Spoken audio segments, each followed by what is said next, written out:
This is a story of two disgraced people, a BBC tabloid journalist and his hired interview, a liar and self-admitted perjurer. Two men who have lost their status and will do anything to regain it.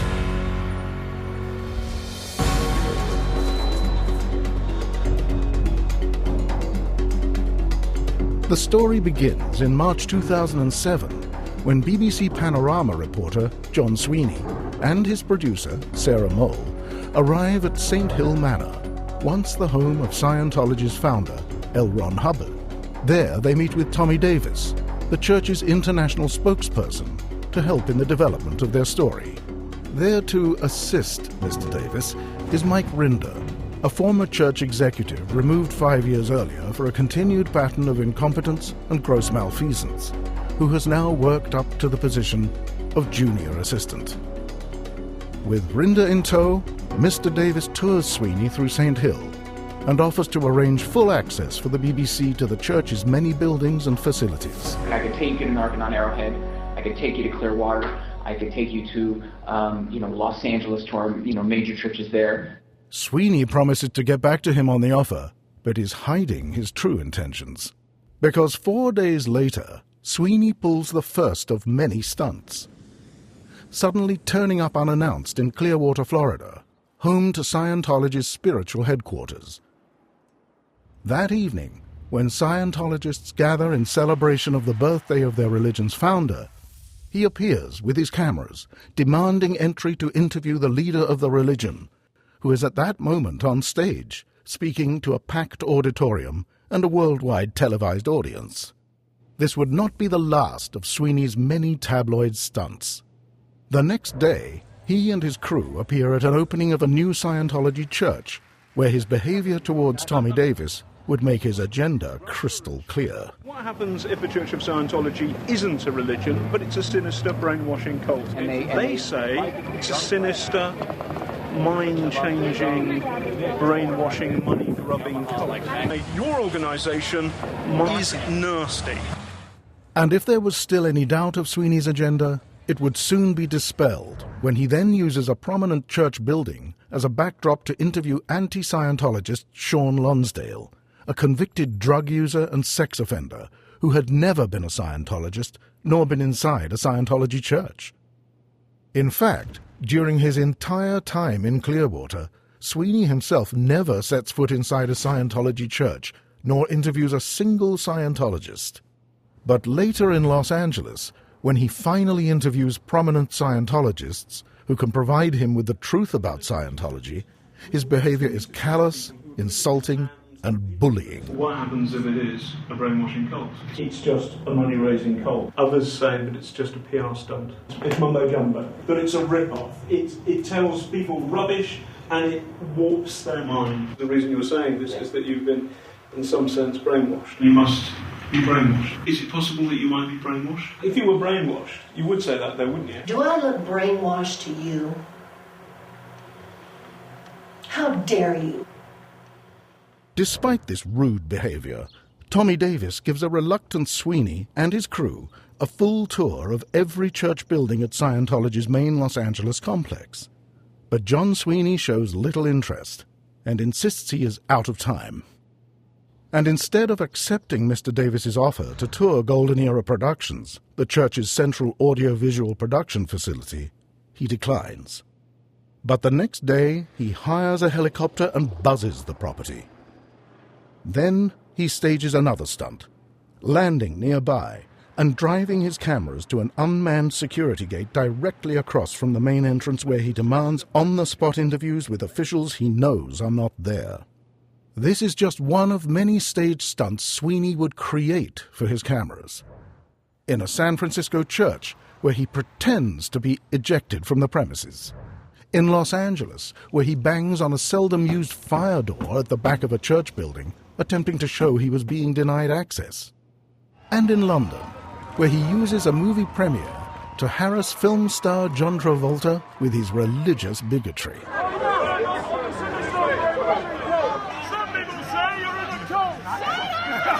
Is Scientology a sinister cult? You've been brainwashed, Mr. Travolta.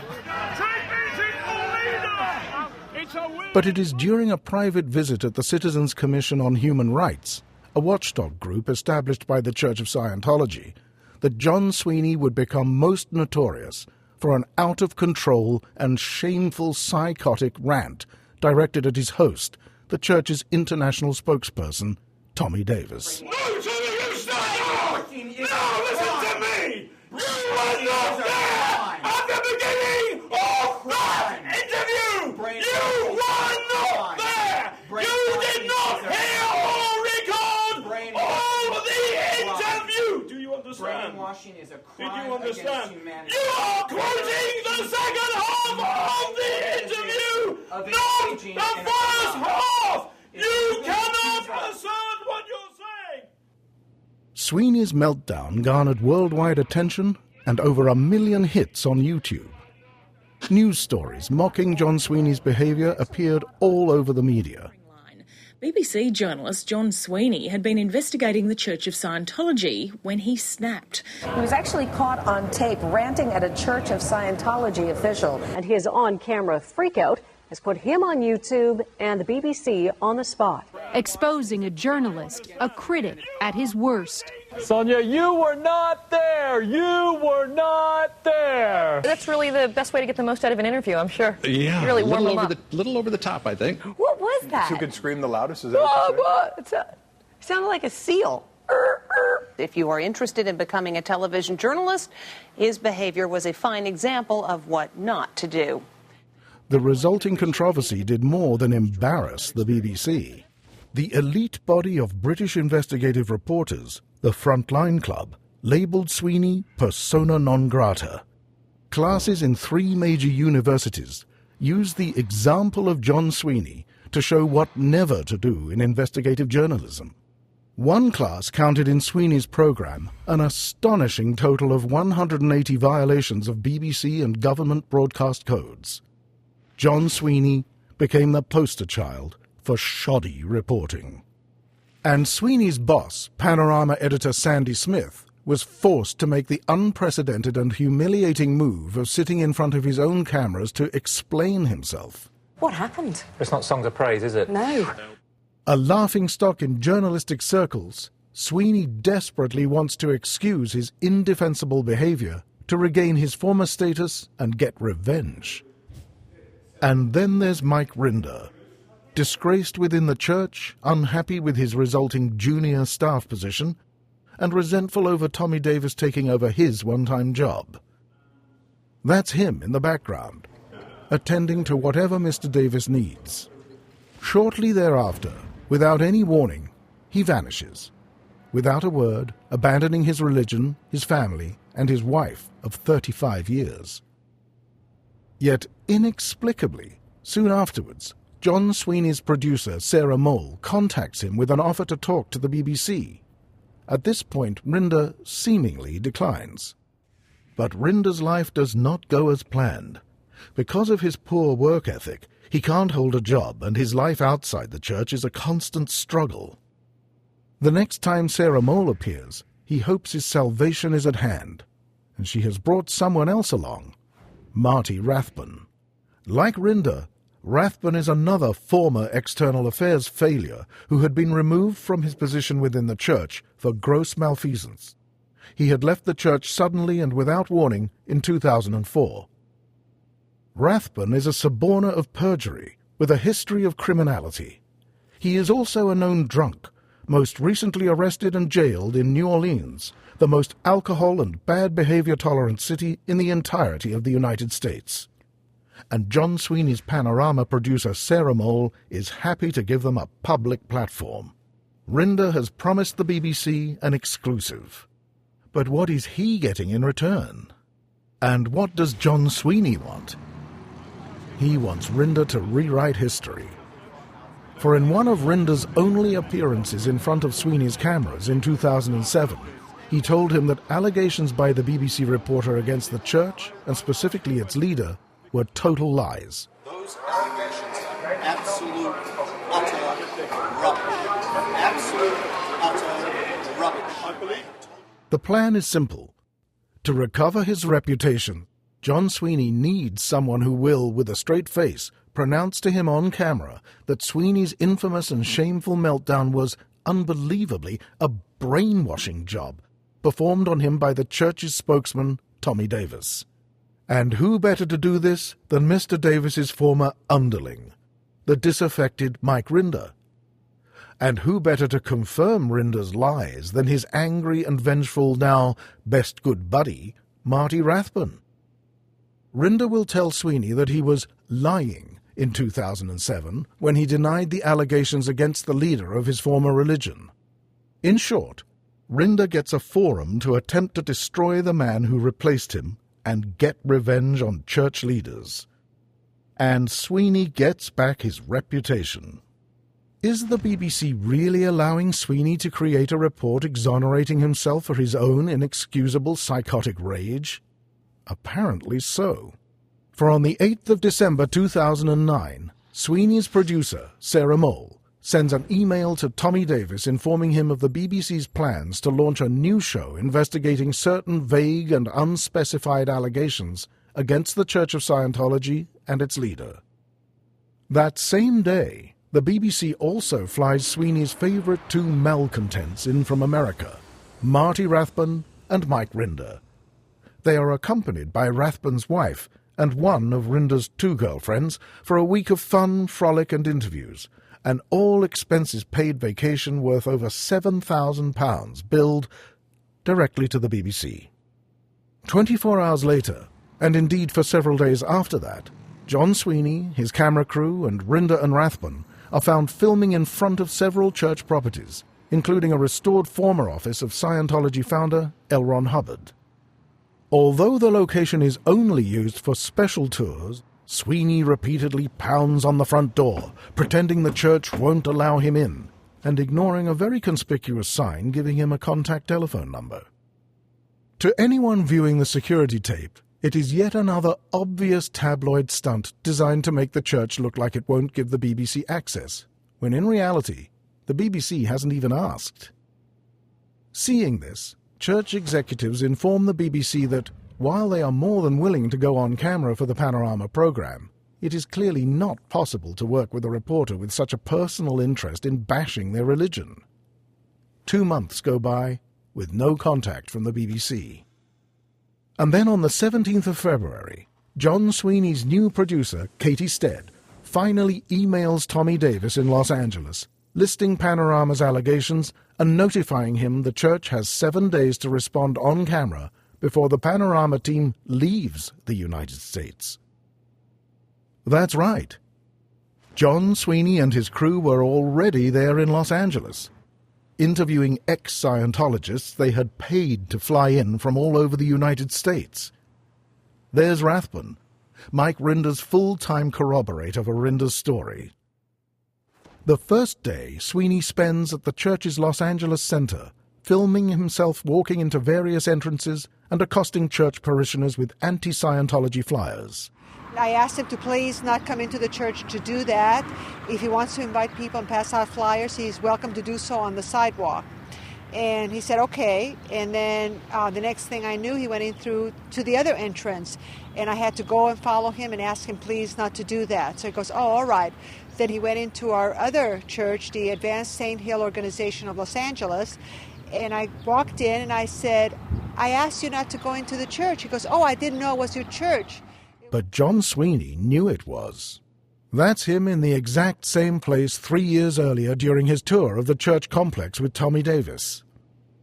The next day, in front of church locations around Los Angeles, Sweeney elicits for his cameras what carping criticisms he can from what few disgraced former members he can dredge up. One of them is Amy Scobie, dismissed years earlier from her junior staff position for incompetence, deceit, and serial sexual misconduct. She is just one of several women physically abused by Rinder, but has apparently forgiven all to help flog her self-published book. Sweeney takes this small band of detractors back, once again unannounced, to Golden Era Productions to stage more stunts and interviews. During this visit, he showers these anti-Scientologists with hugs and kisses, never once attempting to contact, let alone hug, any of the top church executives working right there. For while he is perfectly willing to interview any person critical of the church, including flying them at considerable expense across thousands of miles, he never speaks to a single Scientology executive, although they are working right inside the buildings he has been filming. But he is willing to fly another 2,000 miles himself to interview his prize defector, Mike Rinder. This is where Sweeney would stage many more stunts, including this one, interviewing Rinder in the exact same infamous rooftop location he had used for Sean Lonsdale 3 years earlier. There is where Rinder sells his soul to give the BBC what Sweeney so desperately wants, an excuse for his abhorrent and deranged meltdown. It's a deceitful act, but then again, this is the character of Mike Rinder, a man who had not only turned his back on his religion, he had abandoned his family as well. After his sudden departure from the church in 2007, Rinder's wife flies out to see Rinder after multiple failed efforts to reach him. Her purpose? To tell him in person that his son had contracted melanoma, an aggressive and disfiguring cancer. But Rinder refuses to talk to her. Multiple letters follow, begging him to answer and letting him know it is vitally important, but still no response. But when Rinder does receive the news about his son's illness, he never calls and never visits, not even when he moves to Florida and is living only 7 miles away. It isn't until the following April that Rinder suddenly becomes fearful that his callousness might prevent him from being seen as the reliable witness the BBC is supposedly paying for. So Rinder decides to pull a Sweeney-style stunt. Teaming up once again with Marty Rathbun, plus 2 others, he storms the Church of Scientology's main Clearwater religious retreat, with tape recorders rolling and cameras firing. In an acting job worthy of Olivier, Rinder demands to see his son. The police interview the young man inside and return, reporting to Rinder that his son does not want to see him and indeed wants nothing more to do with him. Any other father might have been hurt or offended, but any other father would not have brought along a 3-person camera team led by his pet bully, Marty Rathbun. Because the fact is, Rinder doesn't care about his son. He is only there, he admits, to get footage for the BBC. Because now I actually have the evidence that I will take back to the BBC and show. Is this a father who cares about his son? No. In an effort to reconcile their differences, Rinder's brother makes the 10,000-mile flight halfway around the world from Australia to Florida to join Rinder's estranged wife and his adult daughter, who fly in from Los Angeles. Once Rinder catches sight of his family, instead of welcoming them, he tells them he is on the phone with John Sweeney talking about them. Rinder turns a family intervention into a violent confrontation. He shoves his daughter away, injures his brother, and grabs hold of his wife's arms in a vice-like grip, causing lacerations that bleed so much an ambulance has to be called. His wife would later say, "Mike's hands were gripping my arm so tightly I could feel his fingers actually digging into my bones." Rinder's response to her cries of pain is unrepeatable. Doctors tell Rinder's wife that the damage to the nerves in her right arm will take months to heal. Rinder's response to this violent incident with his family? To call up a local tabloid and spin a wild tale, casting himself as the victim and claiming that he has no idea how his wife sustained her injuries. That is Mike Rinder, an incompetent, a liar, and an abuser of women. And his partnership with John Sweeney is one of mutual personal gain, with no concern for fairness or the truth. For during both Sweeney's 2007 program and the filming of his program in 2010, he repeatedly violates both BBC broadcast guidelines and British Office of Communication codes by which all BBC journalists, even John Sweeney, are bound. Such as Ofcom Broadcasting Code Section 8.11, staging ambush interviews on unsuspecting victims, or doorstepping. BBC Guidelines Section 3, inventing purely fictitious stunts. BBC Guidelines Section 4, fraternising with church detractors while consistently treating Scientologists with contempt. Ofcom Broadcasting Code Section 4.2, engaging in religious bigotry. And the list goes on. BBC Guidelines Section 3, Ofcom Broadcasting Code Section 5.1, Ofcom Broadcasting Code Section 5.7, Ofcom Broadcasting Code Section 5.8, and on and on. In more than 50 letters, the Church and its solicitors have brought these violations to the attention of Panorama, as well as the executive levels of the BBC, all of which have been disregarded. The BBC has also failed to respond to requests for specifics behind any of the allegations they have made, but have chosen instead to endorse Sweeney in his attempt to cobble together a story bereft of facts. And helping Sweeney to fabricate this story are the likes of Mike Rinder and his corroborator, Marty Rathbun. For who are these people, really? Desperate wrecks of men, relying on each other to salvage their reputations, ready and willing to do and say anything to regain the stature and influence they once enjoyed. Is this how the public wants the BBC to spend their license fees? On the personal agendas of a disgraced tabloid journalist and a self-described posse of vindictive liars? The answer, of course, is no.